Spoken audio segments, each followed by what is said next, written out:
Welcome back to part 2 of diabetes insipidus. In part 1 we discussed about what is osmolality and what are antidiuretic hormone and its action.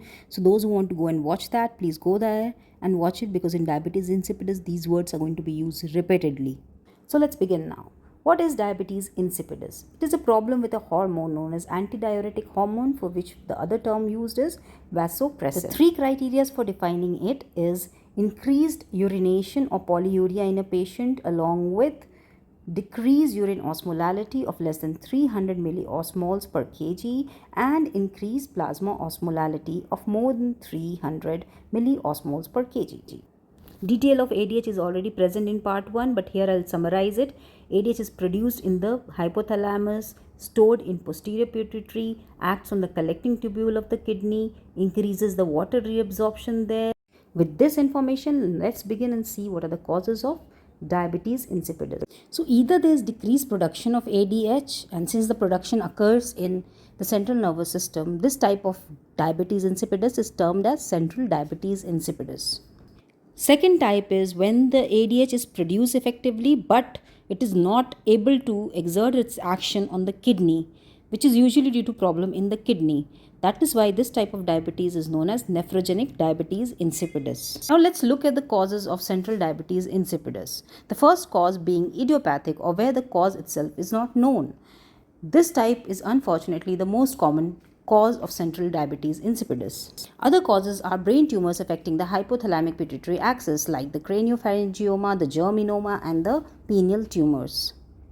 The third cause is any cranial surgery, and especially the surgery involving the HPA axis, as it can cause direct injury to the HPA axis, or this is also seen as a complication in the post-surgical period, which occurs due to stress on the HPA axis and leads to decreased secretory function. This is usually transient and improves on its own. Fourth cause is head trauma, and the fifth cause being the granulomatous disease, which may infiltrate in and around the HPA axis like tuberculosis or histiocytosis. Now coming to the causes of nephrogenic diabetes insipidus. The first cause being drugs which affect the kidney like lithium, amphotericin B, foscarnet or ofloxacin. Another causes include electrolyte imbalances like hypokalemia and hypercalcemia, any chronic kidney disease, ureteral obstruction like any stones in the ureter, or they may be congenital or genetic causes like mutation in the ADH receptors or aquaporin genes. Now let's look at the clinical features that the patient will present with. So as there is deficiency in antidiuretic hormone, the patient is going to have diuresis or increased production of urine. This will lead to the symptom of polyuria and nocturia. Similarly, in the children, they will have nocturnal enuresis. Loss of water due to polyuria is going to lead to dehydration, and that will also lead to increased thirst, and that will cause increased intake of water or polydipsia. Due to loss of free water from the intravascular space without any changes in the electrolytes, there will be hypernatremia, which may present as anything between irritability and confusion to even coma. Don't forget to look for the clinical features of the underlying disorders, like the presence of pituitary tumor can lead to changes in various hormones. Similarly, if there is a nephrogenic cause, we may have symptoms of chronic kidney diseases. Infant or younger children may present with unusual features like irritability, failure to thrive, protracted crying, and fever. To diagnose a case of diabetes insipidus, the first step is to first confirm that the patient does have polyuria and that this urine is of hypotonic type or a urine with lower osmolality. Once we are sure that it is a hypotonic urine, then we will proceed and confirm the diabetes insipidus. Otherwise, the diagnosis of diabetes insipidus will be excluded. So now we'll confirm the diagnosis of diabetes insipidus, then we'll go on to confirm the type of the diabetes insipidus and then look for the cause of diabetes insipidus. Now let's see how we are going to follow the 4 steps. To confirm the presence of hypotonic urine, we will first measure the 24-hour urine output, and at the same time, we will measure the urine specific gravity and the osmolality with the same urine sample. Polyuria is urine output of more than 3 liters per day or 3 ml per kg per day. It is hypotonic if the urine osmolality is less than 300 milliosmoles per kg with a urine specific gravity of less than or equal to 1.01. Polyuria with high urine osmolality can occur with solute diuresis, that is, if there is excessive addition of solutes like glucose or mannitol. Thus, polyuria with higher urine osmolality, you're going to look for other causes and diabetes insipidus will be ruled out. So, after confirming the presence of lower osmolality polyuria, we are going to now confirm the diagnosis of diabetes insipidus.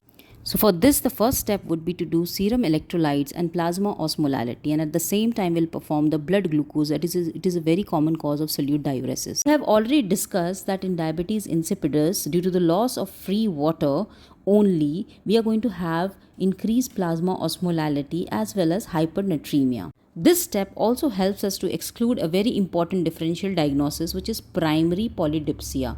Primary polydipsia means there is increased urination due to increased intake of water, but there is no underlying cause.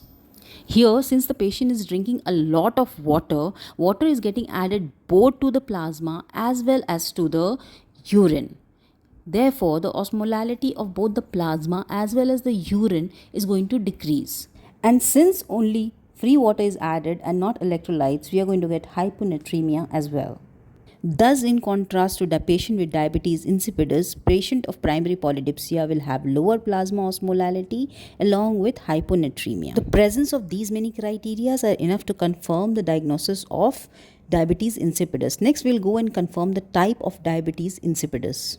For this, we are going to use water deprivation test along with ADH or copeptin level. In water deprivation test, a person is deprived of water and the various parameters are checked. So let's see how it is done. To monitor the patient for any consequences of severe dehydration or electrolyte imbalance during this procedure, a baseline weight, heart rate and blood pressure is recorded.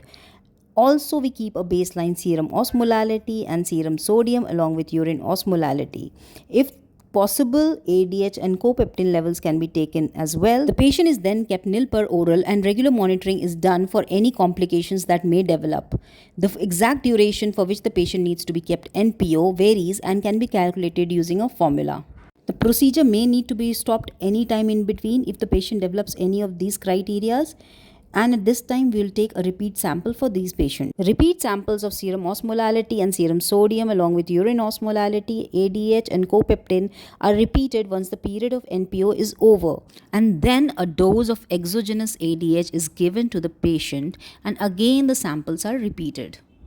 Before comparing the parameters, check out the normal range of these parameters as given in the table.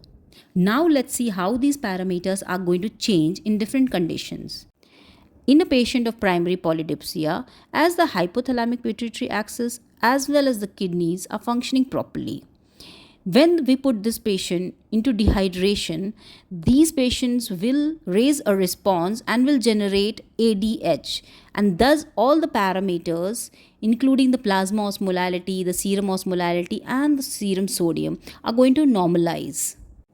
In central diabetes insipidus, as there is problem in the production of ADH itself, even in a state of dehydration, the patient will not be able to increase its ADH production, and hence the plasma osmolality and the serum sodium will continue to rise and the urine osmolality will still be low after water deprivation. In nephrogenic diabetes insipidus, the ADH production will be normal and it will be increased in the period of dehydration, but it will not be able to exert its action on the kidneys. Therefore, the plasma osmolality and serum sodium will continue to increase, whereas the urine osmolality will continue to decrease even in the presence of ADH. Now let's see what happens when we administer the exogenous ADH. In central diabetes insipidus, as the kidneys are functioning properly, the exogenous ADH that we administer will have its effect on the kidneys and will increase the water reabsorption, and that will cause a decrease in the plasma osmolality and an increase in the urine osmolality. In nephrogenic diabetes insipidus, Even the exogenous ADH will not be able to exert its action on the kidneys, and hence the plasma osmolality will continue to increase and the urine osmolality will continue to be low. Now let's summarize the results of water deprivation test. So following the NPO state of the patient, if the parameters improve, it means that the patient is of primary polydipsia and not of diabetes insipidus.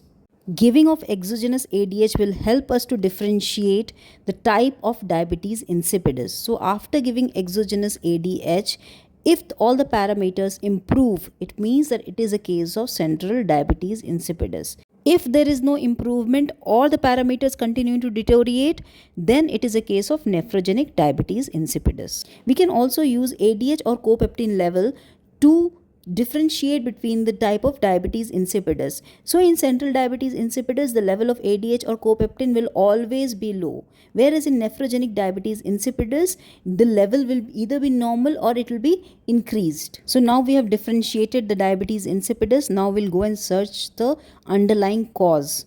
So if it is a case of central diabetes insipidus, keeping in mind the causes of central diabetes insipidus, we find out that a brain imaging and level of different hormones which are produced by the HPA axis is usually enough. If it is a case of nephrogenic diabetes insipidus, the history of any drug intake, the levels of electrolytes, kidney imaging, renal function test usually help to find out the cause. In rare cases, there may be mutation of genes. In these cases, the genetic study may be required. Now let's begin with the treatment part.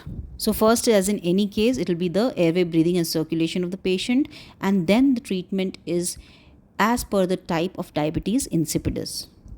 In central diabetes insipidus, as the problem itself is the deficiency of ADH, we will give the synthetic ADH to the patient.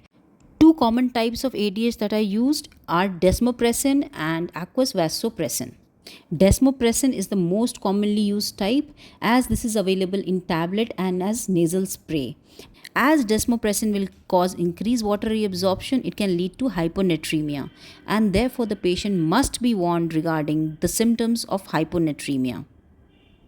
They will also need regular monitoring of their serum electrolytes. Any patient of diabetes insipidus should avoid dehydration, and therefore they must carry a water bottle along with them at all the times, especially when traveling. Also, they must be asked to contact medical care immediately if they have any diseases which can lead to dehydration, like vomiting, diarrhea, or illness where they have reduced appetite and hence decreased water intake. Aqueous vasopressin is only present in the intravenous forms. Therefore, they are usually used in post-op neurosurgical cases or in critical patients when they are not able to take in orally. Now coming to nephrogenic diabetes insipidus, where the desmopressin and vasopressin are not going to be that effective. So here our main treatment is to treat the underlying disorder. A proper dietary consultation must be given to these patients, as along with dehydration and risk of electrolyte imbalance, most of them are having some kind of underlying kidney disorder as well. No drug is completely effective in nephrogenic diabetes insipidus, but a trial of thiazide and high dose desmopressin may be done. Although the exact mechanism of how thiazide works in diabetes insipidus is not yet known, it is thought that because thiazide inhibits the reabsorption of sodium and chloride in the distal tubule and thus increases its excretion in the urine, the body tries to compensate this loss by causing increased reabsorption of water as well as sodium in the proximal tubule. And this causes the paradoxical antidiuretic effect of thiazide. Thus, we see here that the most effective method is only to treat the underlying cause. But sometimes these patients have a very advanced kidney diseases or genetic causes, and these patients are thus very difficult to treat in comparison to a patient of central diabetes insipidus. For those who want to just listen to the summary of the diabetes insipidus in short, or they are revising for their exams, please see the part 3 in which only the bullet points are presented.